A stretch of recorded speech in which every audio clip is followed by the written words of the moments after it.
নিৰ্বাচনী বঁটা বলি আছে আপোনালোকে বিপিএফৰ এজন কেণ্ডিডেট হিচাপে আপুনি বৰ্তমান কি ক'ব? এতিয়াতো নিৰ্বাচনৰ বতৰ সবেতো নিজৰ মতামতবিলাকক দাঙি ধৰিব। কিন্তু আমিও যেহেতু বিটিসি নিৰ্বাচনহে, সেইটো বেলেগ নিৰ্বাচন নহয়, গতিকে আমি আশা ৰাখিছোঁ বিগত 15 বছৰ আমি শাসনত আহিলোঁ। প্ৰথম পৰ্যায়ৰ পৰাই দ্বিতীয় শাসনতো আমি আহিব পাৰিলোঁ, তৃতীয়টো আমি আহিব পাৰিলোঁ আৰু চতুৰ্থবাৰৰ কাৰণেও আমি আশা কৰিছোঁ। কাৰণ বিগত সময়বিলাকত আমি যেনেকৈ প্ৰতিশ্ৰুতি দিছিলোঁ ৰাইজৰ কাৰণে, ৰাইজৰ হকে কাম কৰিবৰ কাৰণে, এইবিলাকক 100% আমি কৰিব নোৱাৰিলেও কিছু সংখ্যক হ'লেও আমি ৰাইজৰ কাৰণে, ৰাইজৰ স্বাৰ্থত আমি কাম কৰিব পাৰিছোঁ। তাৰ কাৰণে বিপিএফ দলৰ লগত আৰু লগতে বিপিএফ দলৰ যেহেতু মুৰব্বী আছে আমাৰ শ্ৰীযুত হাগ্ৰামা মহিলাৰী ডাঙৰীয়া, তেখেতে সভাপতি হয় আমাৰ বিপিএফ দলৰ আৰু লগতে 3 বাৰকৈ শাসনত বহি তেখেতে আমাৰ বিটিসি অঞ্চলৰ এই বিটিসি চৰকাৰকো নেতৃত্ব দিছিল আৰু লগতে বিটিসিৰ যিখিনি সমস্যা আছিল এই সমস্যাবিলাকক দূৰ কৰিবৰ কাৰণে তেখেতে পদক্ষেপ লৈছিল। তো ফলস্বৰূপে আমিতো বহুখিনি কাম কৰিব পাৰিছোঁ, তথাপিও কিন্তু মানুহবিলাকে বহুখিনি অপপ্ৰচাৰ চলাই থাকে। এইটো হাঁহিবলগীয়া কথা। যদি আমি বিএলটিসকলে এটা সময়ত সংগ্ৰাম কৰি বিটিসি সৃষ্টি নকৰিলা হয়, এই 4খন জিলাও নহ'লা হয়, 10খন মহকুমাও নহ'লা হয় আৰু এই পৰিৱেশো নাহিলা হয়। আজি যে যাৰ কাৰণে আমি নিৰ্বাচন আমি অংশগ্ৰহণ কৰিব পাৰিছোঁ, গতিকে বড়োলেণ্ডৰ বিটিসিৰ সৃষ্টিকৰ্তা নিৰ্মাতা সন্মানীয় আমাৰ শ্ৰীযুত হাগ্ৰামা মহিলাৰী ডাঙৰীয়া, তেখেতক আমি কৃতজ্ঞতা জনাব লাগিব, তেখেতক ধন্যবাদ দিব লাগিব। সৰ্বসাধাৰণ ৰাইজ আমাৰ বিটিসি অঞ্চলৰ তেখেতসকলেও বুজি পাইছে যে বিটিসি জন্ম হোৱাৰ পিছতহে ইমানখিনি বছৰ ভাৰত স্বাধীনতা লাভ কৰাৰ পিছত আমাৰ এইখিনি অঞ্চলত পিছপৰা হিচাপে আমি বঞ্চিত অঞ্চল হিচাপে আছিলোঁ। এতিয়া পৰ্যায়ক্ৰমেৰে এটাৰ পিছত এটা তেনেকৈ বিটিসি সৃষ্টি হোৱাৰ পিছত বিটিসিৰ যি দফাবিলাক আছিলে এই দফাবিলাকক আমি ৰূপায়ণ কৰিবৰ কাৰণে সক্ষম হৈছে। আমি কোৱা নাই যে 100% আমি বিটিসিৰ দফাৰ আৰু লগতে বিটিসিৰ সমস্যাবিলাকক সমাধান কৰিব পাৰিছোঁ, কিন্তু ৰাইজৰ যিখিনি সমস্যা আছিল, যিবিলাক ভাইটেল সমস্যা আছিল বা মূল সমস্যাবিলাক আছিল, এই সমস্যাবিলাকক লাহে লাহে কিন্তু আমি সমাধান কৰিব পাৰিছোঁ। বড়োলেণ্ড ইউনিভাৰ্চিটি কৰিব পাৰিলোঁ। বড়োলেণ্ড ইউনিভাৰ্চিটিটো 12B ইউনিভাৰ্চিটি হৈ গ'ল, এতিয়া অলৰেডি ফুল ফ্লেজেড ইউনিভাৰ্চিটি হৈ গ'ল। CITটো এতিয়া ডিম ইউনিভাৰ্চিটি হৈ গ'ল, চেণ্ট্ৰেল ইউনিভাৰ্চিটি হৈ গ'ল। গতিকে এইবিলাকৰ আমাৰ প্ৰশংসনীয় পদক্ষেপ আৰু বিটিসিবাসীৰ কাৰণে এইবিলাক সুখবৰ। আৰু মেডিকেল কলেজো এতিয়া অলৰেডি আণ্ডাৰ কনষ্ট্ৰাকশ্যন চলি আছে। এয়াৰপৰ্ট, ৰূপসী এয়াৰপৰ্ট, সেইবিলাকো এতিয়া আন্তঃগাঁথনি সম্পূৰ্ণ হৈ গৈছে, কিন্তু এইবিলাক উদ্বোধন কৰিব লাগে। তাৰ বাদেও আমাৰ বিভিন্ন শিক্ষা অনুষ্ঠান বিভিন্ন জিলাত, আমি 4খন জিলাতে বিভিন্ন শিক্ষা অনুষ্ঠান বা অন্যান্য প্ৰতিষ্ঠানবিলাকক আমি গঢ় দিবৰ কাৰণে সক্ষম হৈছোঁ। এতিয়াও সম্পূৰ্ণভাৱে ৰূপায়ণ হোৱা নাই আৰু বাকী আছে, কাৰণ ষ্টাফ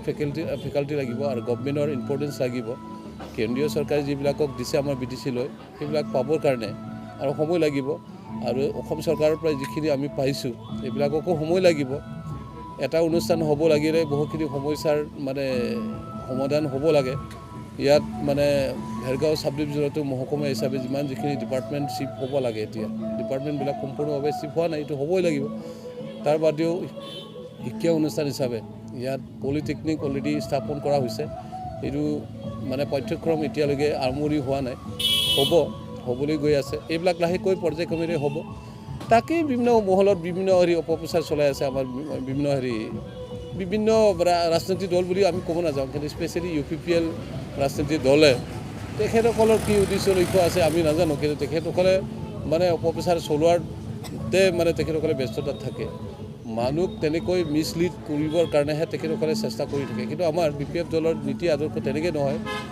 আমাৰ 32 লক্ষ মানুহ আছে বিটিসি অঞ্চলত, বিভিন্ন জাতি জনগোষ্ঠী আছে। তেখেতসকলৰ মাজত শান্তি স্থাপন কৰি সমন্বয় গঢ় দি, ভাতৃবোধ গঢ় দি আমাৰ মাজত একেলগে আগুৱাই যোৱাৰহে আমাৰ সিদ্ধান্ত আছে। কাৰণ শান্তি থাকিলেহে ইয়াত এই অঞ্চলত পৰিৱেশ সৃষ্টি হ'ব। ভাল পৰিৱেশ থাকিলেহে আমি ইয়াত বিভিন্ন জাতি জনগোষ্ঠীৰ মাজত একেলগে আমি এই ঠাইখন উন্নতি কৰিব পাৰিব। বিটিআৰ শক্তিটোতো এতিয়া মই ধন্যবাদ দিম যিসকল শক্তিকাৰীয়ে তাত চাইন দি পেলাই আমাৰ বড়ো সমাজৰ কাৰণে আকাংক্ষা পূৰণ কৰিবৰ কাৰণে যিটো সিদ্ধান্ত ল'লে, পোনপ্ৰথমে মোৰ NDB 4টা গোটকো মই ধন্যবাদ দিছোঁ আৰু লগতে অসম চৰকাৰ কেন্দ্ৰীয় চৰকাৰ আৰু ব্ৰিটিছৰ চৰকাৰ তেখেতসকলকো মই ধন্যবাদ দিছোঁ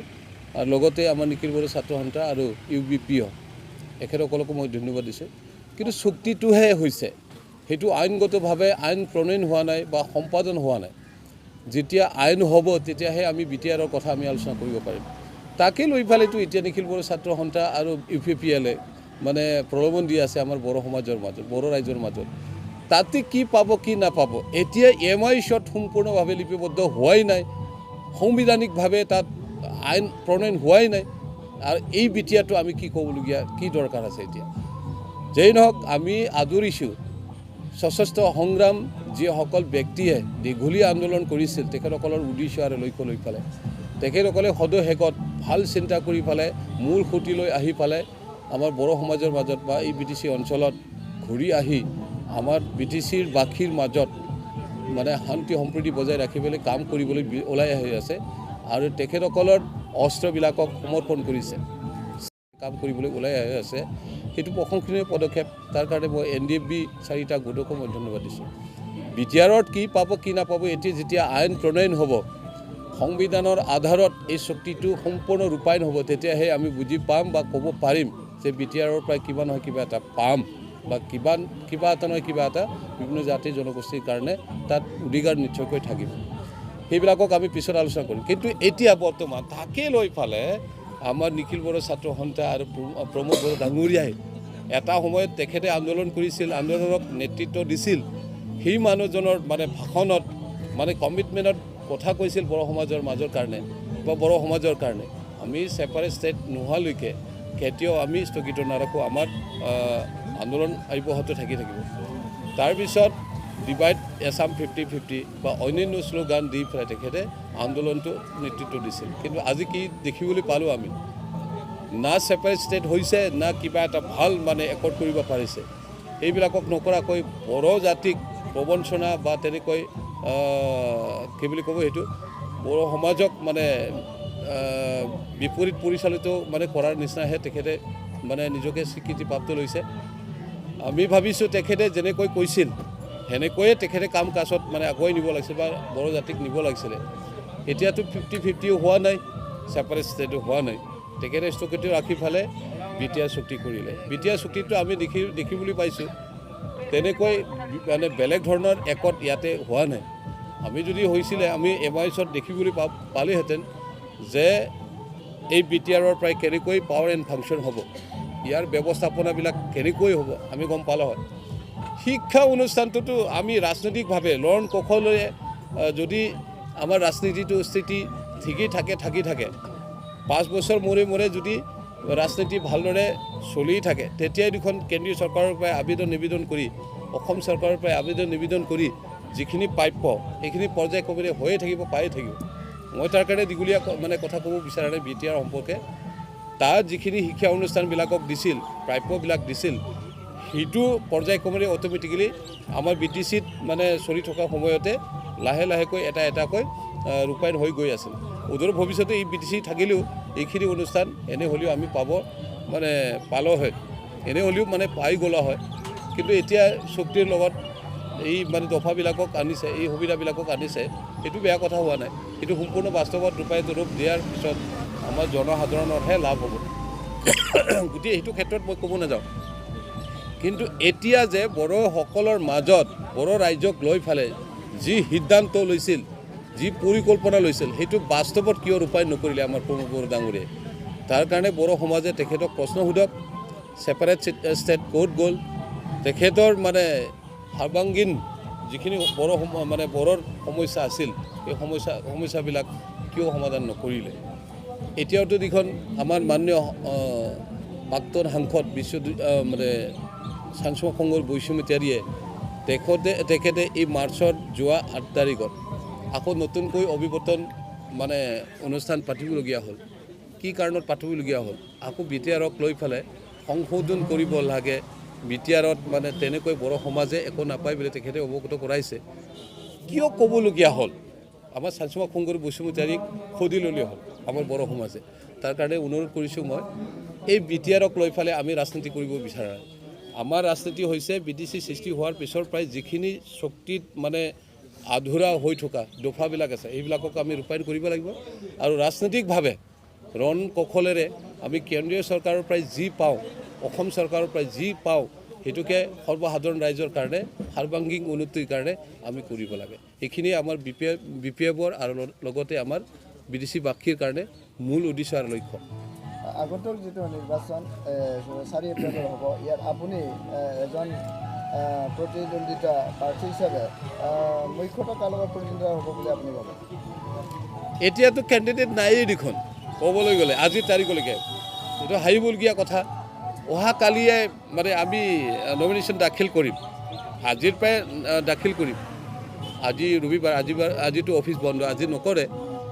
অহাকালি সোমবাৰ অহাকালিৰ প্ৰায় 18 তাৰিখলৈকেহে আমাৰ নমিনেশ্যন দাখিল কৰাৰ ডেট ধাৰ্য কৰা হৈছে এতিয়ালৈকে UPPLৰ কেণ্ডিডেট মানে সম্পূৰ্ণ হেৰি হোৱা নাই কাক নিদিব কোনে পাব কোনে নাপাব তাৰপিছত আমাৰ ইফালে শুনি পাই আছোঁ BJPও ইয়াত কেণ্ডিডেট দিব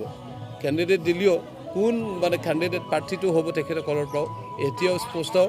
মানে হ'ব পৰা নাই বা কৰিব পৰা নাই আৰু আনফালে ভোটাৰ্ছ পাৰ্টিৰো আছে তেখেতসকলেও দেখোন এতিয়ালৈকে কোনো প্ৰাৰ্থীৰ তালিকা ঘোষণা কৰা নাই আৰু লগতে অন্যান্য তেনেকৈ ইণ্ডিপেণ্ডেণ্টও থাকিব পাৰে কিন্তু তেখেতসকলৰ পৰা কোনো প্ৰাৰ্থী তেনেকৈ স্পষ্ট হৈ উঠা নাই তাৰ কাৰণে আমি ভাবিছোঁ সঁচাকৈ BPF-কে মানে ভয় কৰি আছে আমাৰ ভেৰগাঁও সমষ্টি UPPLও তেখেতসকলে সিদ্ধান্ত ল'ব পৰা নাই আৰু অন্যান্য মানে ৰাজনীতিক দলৰ প্ৰাৰ্থীবিলাকৰো সিদ্ধান্ত ল'ব পৰা নাই BPF-ৰ আৰু BJPৰ মিত্ৰজোঁট আগৰ পৰাই আছিলে বৰ্তমান ইলেকশ্যনত BPF-ৰ আৰু BJPৰ মিত্ৰজোঁটটো ভাঙি যাব পাৰে নেকি এতিয়াতো মানুহে মানে আপোনালোকৰ জৰিয়তে মই ক'ব বিচাৰিম আমাৰ মিত্ৰজোঁট চৰকাৰ হিচাপে আমাৰ অসম চৰকাৰ আছে আৰু কেন্দ্ৰীয় চৰকাৰ আছে কেন্দ্ৰীয় চৰকাৰৰ লগতো আমি একেলগে যৌথভাৱে আছোঁ অসম চৰকাৰতো আছোঁ কিন্তু BTC-ত নাছিল বিগত নিৰ্বাচনবিলাকত আমি BJP AJP তেনেকৈ মিত্ৰজোঁট হিচাপে চৰকাৰখন বনোৱা নাছিল আমি একক মানে কি বুলি কয় আমি অকলে নিৰ্বাচনত যুঁজ দি বিজয় সাব্যস্ত কৰি আমি চৰকাৰ বনাইছিলোঁ কিন্তু এবাৰ আমাৰ আলোচনা বিবেচনাবিলাক চলি আছিল যে AJP BJP একেলগে আমি BTC নিৰ্বাচনতো অংশগ্ৰহণ কৰিম কিছু সমষ্টিবিলাকত এলায়েন্স হিচাপে আছে কিছু মানে ফ্ৰেণ্ডলি হিচাপে আমি নিৰ্বাচন এবাৰ খেলিম সেইটোৱে আমাৰ সিদ্ধান্ত হৈছে